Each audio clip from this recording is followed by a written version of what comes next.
नमस्कार दोस्तों, बात है 90 दशक की। तमिलनाडु का एक नौजवान बिना अपने माता पिता को बताए मुंबई आता है। लेकिन मुंबई आते ही कुछ लुटारू उसका सामान लूट लेते हैं और पहने हुए कपड़ों के सिवा उसके पास और कुछ नहीं बचता।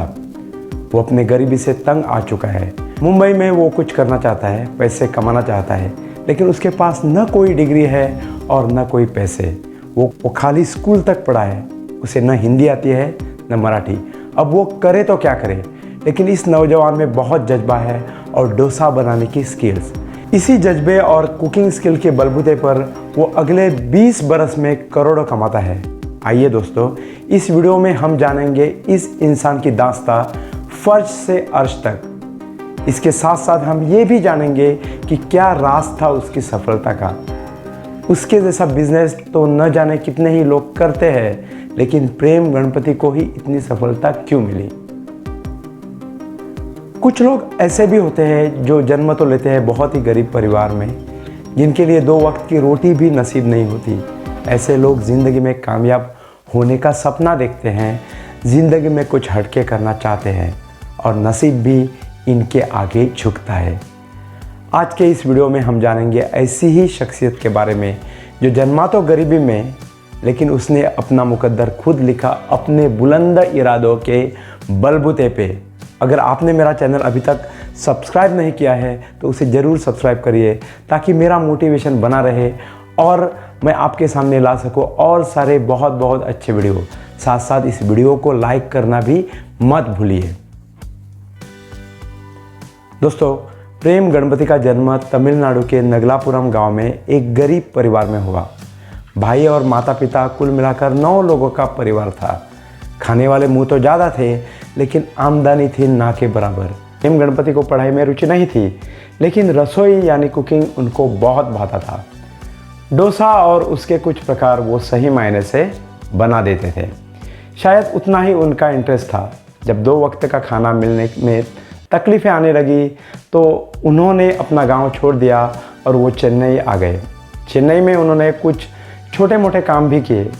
करीबन महीना रुपए 250 की आमदनी उन्हें होती थी और इनमें से कुछ पैसे वो अपने माता पिता और भाइयों के लिए भी भेजते थे। प्रेम गणपति जीवन में कुछ करना चाहते थे। एक पल उनको ऐसा लगा कि अगर वो मुंबई में आते हैं तो शायद उनके नसीब के दरवाजे खुल जाए। बस उनके दिल में वो ख्याल आ गया और वो रवाना हुए मुंबई के लिए। खैर, उन्होंने अपने माता पिता को भी अपने मुंबई के सफ़र के बारे में नहीं बताया। अगर उन्होंने अपने घर वालों को मुंबई जाने का अपना प्लान बताया होता तो वो शायद उसका बड़ा ही विरोध करते। लेकिन उसकी किस्मत अच्छी नहीं थी। बांद्रा में चोरों ने उनके पास जो कुछ था उसे लूट लिया। सिवाय कपड़ों के अब उनके पास कुछ भी बचा नहीं था। मुंबई आने पर अब उनको पछतावा होने लगा। अगर आप मुंबई में कुछ करना चाहते हो तो आपको मराठी या हिंदी भाषा का ज्ञान होना अति आवश्यक है। लेकिन दुख की बात यह थी कि उस समय प्रेम गणपति को हिंदी बोलना तक नहीं आता था। मराठी तो दूर की बात थी। उन पर तो मानो मुसीबतों का पहाड़ टूट पड़ा। उन पर तरस लेकर उनके ही जैसे एक तमिलियन ने लोगों से पैसे मांगकर प्रेम गणपति के टिकट के पैसे जुटाए और उनसे अनुरोध किया कि वो अपने गांव फिर वापस जाए। लेकिन प्रेम गणपति अपने हट पर डटे रहे। उनको उस समय ऐसा लगा कि मुंबई में ही उनका अच्छा समय आएगा और वो सफलता की सीढ़ी चढ़ेंगे, और आगे जाकर ऐसा ही हुआ। दोस्तों, काफ़ी मशक्क़त के बाद प्रेम गणपति को माहिम बेकरी में बर्तन मांजने का जॉब मिला। उनकी महीने की तनख्वाह थी रुपये 150। ये बात है 1992 की। पैसे इकट्ठा करने के लिए उन्होंने साथ साथ और भी रेस्टोरेंट में बर्तन मांजने का काम किया। इसी समय उनको अपना कुछ छोटा सा बिजनेस शुरू करने के ख्याल आने लगे, लेकिन उनके पास इसके लिए जो कैपिटल चाहिए था वो कहाँ था। उनके पास पैसों की ज़रूर कमी थी, लेकिन जज्बे की नहीं। इसी बदौलत 2 साल बाद उन्होंने इडली तैयार करने का खुद का बिजनेस शुरू किया। इसके लिए उन्होंने एक छोटी सी गाड़ी या कार्ट भी खरीद ली। उनका यह बिजनेस वाशी रेलवे स्टेशन के नज़दीक चलता था। कुछ समय तक ये बिजनेस करने के बाद उनको एहसास हुआ कि अगर उनके पास और थोड़ी मैन पावर होती तो वो कुछ और अच्छा परफॉर्म कर पाते। इसलिए उन्होंने अपने 2 भाइयों को भी मुंबई बुलाया। दोस्तों, अपने ढाबे पर वो अनोखा हाइजीन और सफाई रखते थे। इतना ही नहीं, वो प्रोफेशनल शेफ की तरह टोपी भी पहनते थे। रोड के साइड में और भी बहुत चाय या वड़ा बेचने वाले थे, लेकिन वो इस तरह का एटीट्यूड नहीं रखते थे।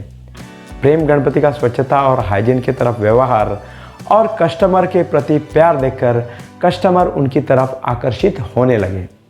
क्योंकि प्रेम गणपति के पास लाइसेंस नहीं था, बहुत बार उनकी गाड़ी भी जब्त कर ली गई, लेकिन बावजूद इसके उन्होंने कभी भी हार नहीं मानी और वो हमेशा नए नए इनोवेशंस और कस्टमर को अट्रैक्ट करने के लिए नए नए प्रयोग करते रहे।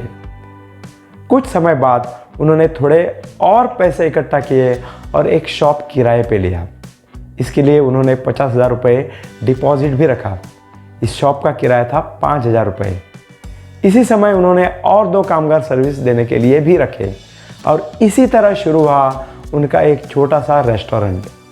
कॉलेज स्टूडेंट्स और ऑफिस कर्मचारियों के साथ अब उनकी अच्छी जान पहचान हो चुकी थी और वो उनके ढाबे पर नियमित आते थे।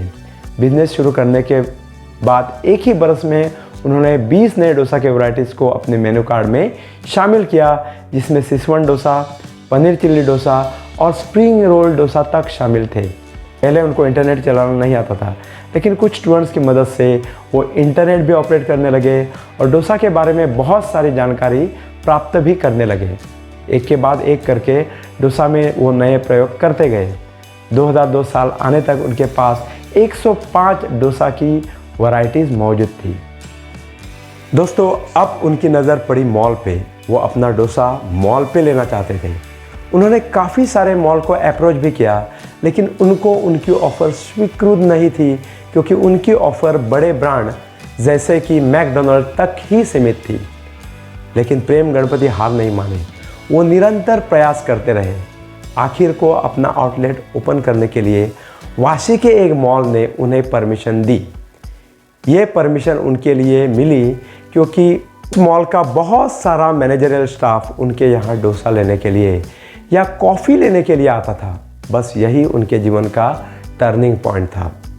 उनका ये मॉल वाला प्रयोग काफ़ी सक्सेसफुल रहा और उनको फ्रेंचाइजेस देने के लिए ऑफ़र्स आने लगे। उन्होंने ऑफ़र स्वीकृत किए एक शर्त पर कि डोसा शॉप में डोसा तैयार करने के लिए जो इंग्रेडिएंट्स लगेंगे उनको वो खुद प्रोवाइड करेंगे। समय बीतता गया, वो नए नए प्रयोग करते गए, उनकी तरक्की होती रही और आते आते 2012 साल तक उनके पास 45 रेस्टोरेंट थे और उनका कारोबार भारत के 11 राज्य में फैल चुका था। शो में भी उनके बिजनेस ने कदम रखा। उनका brand dosa plaza Dubai Muscat में भी पहुंचा। दोस्तों, किसी वक्त जो आदमी बांद्रा स्टेशन के बाहर खड़ा रहकर काम देने की याचना करता था, उसके इस घड़ी भारत सहित पूरे विश्व में 72 आउटलेट है। डोसा प्लाजा का टर्नओवर 50 करोड़ से भी ज़्यादा है। आइए दोस्तों, अब सीखे प्रेम गणपति की सफलता का राज। जाहिर है कि प्रेम गणपति को इस मुकाम तक पहुंचने के लिए काफ़ी प्रयास करना पड़ा। सही दिशा में दौड़ और जी तोड़ मेहनत उनके सक्सेस का एक हिस्सा है। प्रेम गणपति को डोसा बनाने में रुचि थी और इसी फील्ड ने उसने महारत हासिल की। जी तोड़ मेहनत करके इसको ही अपना बिजनेस मॉडल बनाया। दोस्तों सोचो, अगर प्रेम गणपति ने डोसा पर अपना लक्ष्य केंद्रित नहीं किया होता तो क्या आज वो एक सफल बिजनेसमैन बन पाते? सोचो, सचिन तेंदुलकर क्रिकेट पर ध्यान न देकर अगर किताबों पर ध्यान देते तो क्या इस घड़ी वो शोहरत और दौलत के मालिक होते? हम लोगों में कितने से ही लोग होंगे जो किसी ना किसी चीज़ में बहुत ज़्यादा इंटरेस्ट रखते हैं। अगर हम सही मायने से उस इंटरेस्ट को एक्सप्लोर करते हैं और उस पर ही अपना बिजनेस मॉडल बनाते हैं तो हम भी एक कामयाब बिजनेसमैन बन सकते हैं। दोस्तों, माना जाता है कि किसी भी बिजनेस में सफलता पाने के लिए 3 घटक जरूरी है। इसमें सबसे पहला घटक है आपका इंटरेस्ट, यानी जो फील्ड आप सिलेक्ट कर रहे हो क्या वो फील्ड आपको कुछ कमा कर दे सकता है। और तीसरा घटक है जी तोड़ मेहनत, एक सही दिशा में की गई मेहनत। क्या आप सही दिशा में मेहनत कर रहे हो? अगर ये तीनों सवालों का जवाब हाँ है तो ये तीनों घटक मिल जाते हैं और आपको बिजनेस में पैसा और शोहरत मिलने के चांसेस बहुत ही ज़्यादा होते हैं। तीनों इंग्रेडिएंट्स का प्रेम गणपति ने सही तरह से उपयोग करके बिजनेस में अपना मुकाम बनाया। इसी काम में लक भी मायने रखता है, लेकिन लक का सक्सेस में प्रोपोर्शन बहुत कम रहता है, और लक ने भी आखिर प्रेम गणपति का साथ दिया। दोस्तों, आपको किस चीज़ में इंटरेस्ट है और आप किस बिजनेस मॉडल पर काम करना चाहते हैं, वो कमेंट बॉक्स में ज़रूर लिखें। धन्यवाद।